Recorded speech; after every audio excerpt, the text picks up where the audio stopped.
Karibu kwenye makala ya Song of the Week ambapo tunamwangazia mtumishi wa Mungu Pastor Tumaini pamoja na wimbo wake Nisizame. Nisizame unioko. Nisizame ni wimbo wenye ujumbe mzito wa imani, matumaini na kumtegemea Mungu katika kila hali ya maisha. Lakini je, umewahi kujiuliza Pastor Tumaini aliupataje wimbo huu?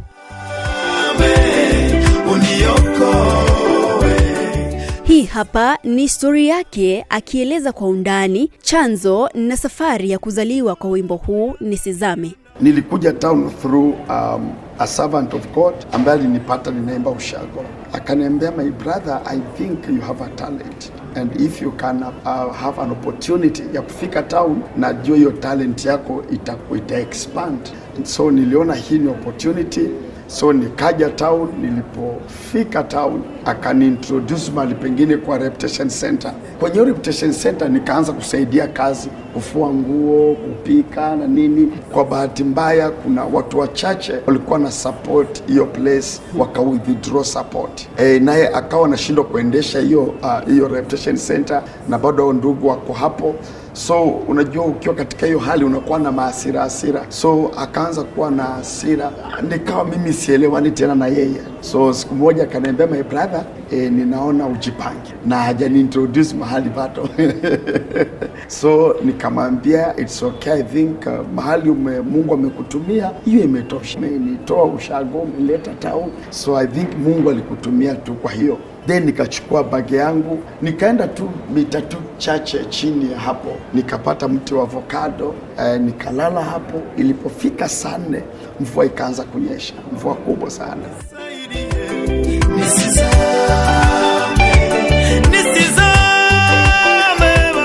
Na nikaanza kujiuliza, haya mambo yote nimepitia. That now was 2010 April.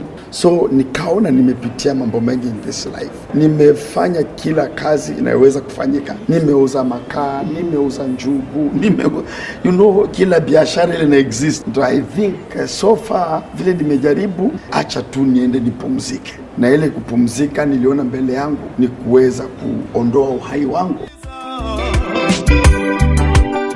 Nikaanza hiyo process, but nikarealize sina kamba ya kujinyonga. Nilikuwa na ka jacket, so nikachukua ka jacket nikafunga vizuri kwenye tawi moja ya mti, na nikaanza kufikiria vile nitaenda. But before that nikapata idea ya kufanya practice na mkono, nijinyonge na mkono. So through that practice nikarealize kujinyonga si rahisi. So nikaamua ni postpone that process, niifanye the following day. So the following day ikafika, nikaenda stage. Nilipofika stage sikuwa na fare ya kufika town, maana huko ni Kiambu sehemu za Gashia. Then nikaenda kwa soko sasa, nikaanza kufanya kazi ya kubebea watu mizigo. Tukaendelea, nikafanya that day nikapata around 250. Niliona kama ni around 20k.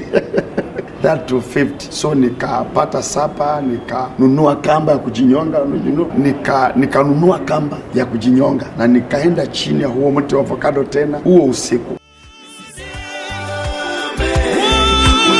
Hakuna mtu ninaambia, but nilikuwa ninatamani mtu aniulize.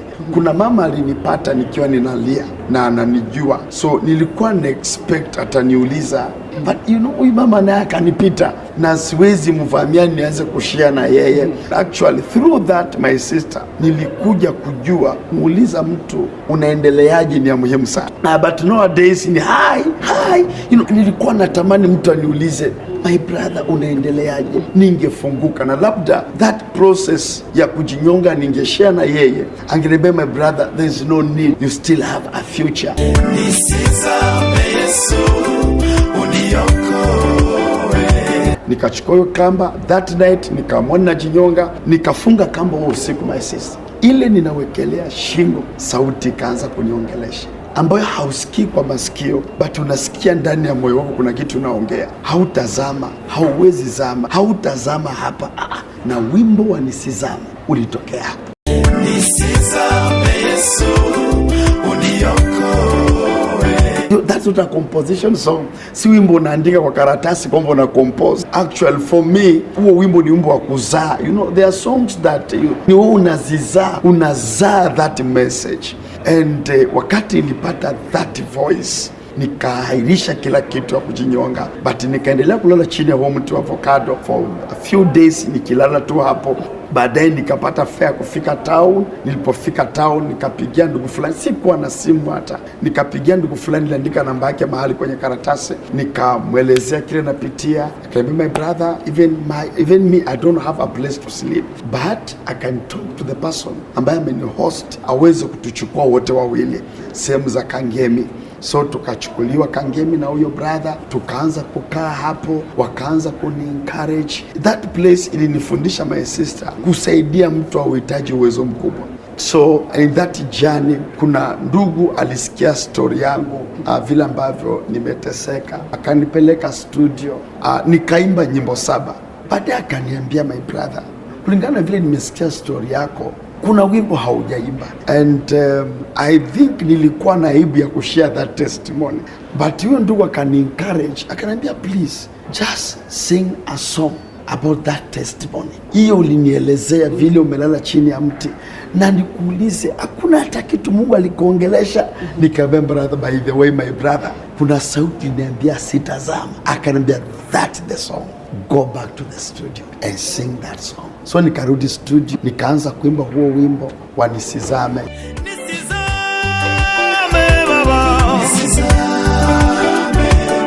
Nisizame Yesu.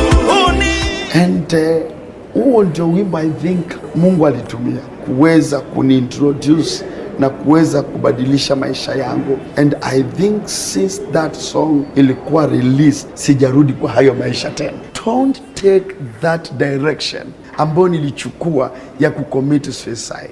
That is not the right direction. Actually, don't even think about it. Kwa sababu kucommit suicide haimaanishi utamuona Mungu. Actually, kucommit suicide ni kwenda hell direct. Hakuna mbingu ya wanaojinyonga. Ukishajinyonga, wewe umekuwa kwenye mikono ya shetani. Kwamba unasikia hii testimony, I want to encourage you. You still have many chapters ahead of you. Usije ukaharibu maisha kwenye hii chapter na kuna chapter nyingine iko mbele yako. Unaweza juia kwa Genesis chapter 1, kumbe kuna Genesis chapter 2 ambayo haujafungua, na Mungu ndiye huwa anatufungulia chapter. God is going to open a new chapter for you. Don't kill yourself. Don't kill your family. Hizi challenges ndizo zinatusaidia kujua uweza wa Mungu, nguvu za Mungu. Hatuwezi jua Mungu ni mponyaji kama hakuna ugonjwa. Hakuna vile utaweza kujua Mungu ni powerful kama hakuna challenge. Challenges zikiisha, imani imeisha. Challenges are there to build our faith.